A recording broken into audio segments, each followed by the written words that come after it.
इस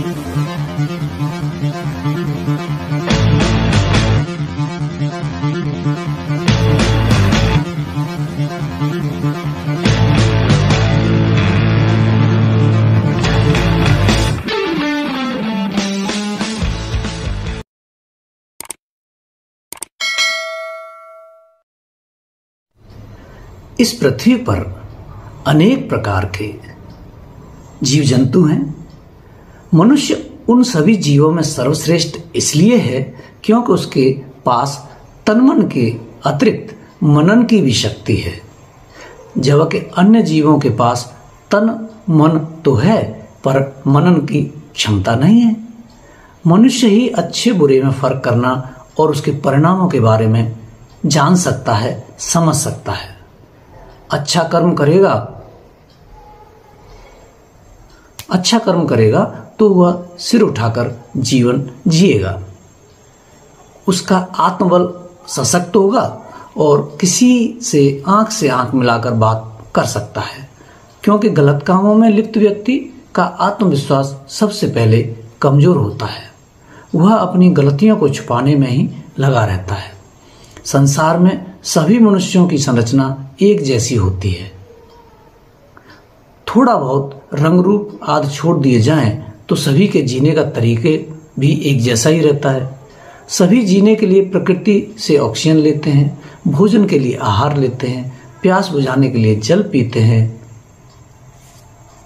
और अन्य प्रकार के वस्त्र पहनते हैं। शरीर संचालन की प्रक्रिया भी एक जैसी होती है, लेकिन चिंतन के धरातल पर सभी का स्तर भिन्न भिन्न होता है। बहुत अंतर पाया जाता है। बुरे से बुरे व्यक्ति के अंदर भी प्रेम तथा अपनत्व का बीज तो होता ही है। आनंद मनुष्य की ही नहीं, सभी जीवों की प्रवृत्ति है। आनंद की खोज मनुष्य के साथ साथ प्रत्येक जीव की लालसा है, प्रवृत्ति है, क्योंकि हर जीव आनंद से ही निर्मित हुआ है। जब यह निश्चित है कि बिना आनंद के जीवन का निर्वाह मुश्किल हो जाएगा, तो चिंतनशील मनुष्य को चाहिए कि वह आनंद की आबो हवा में सांस लेने का उपक्रम भी करे।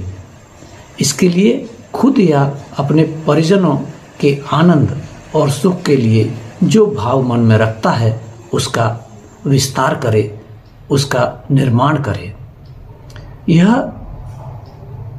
वह यह सोचे कि जिस तरह सुख का जीवन वह जीना चाहता है, वैसे ही तो परिवार और रिश्ते के लोग भी जीना चाहते होंगे।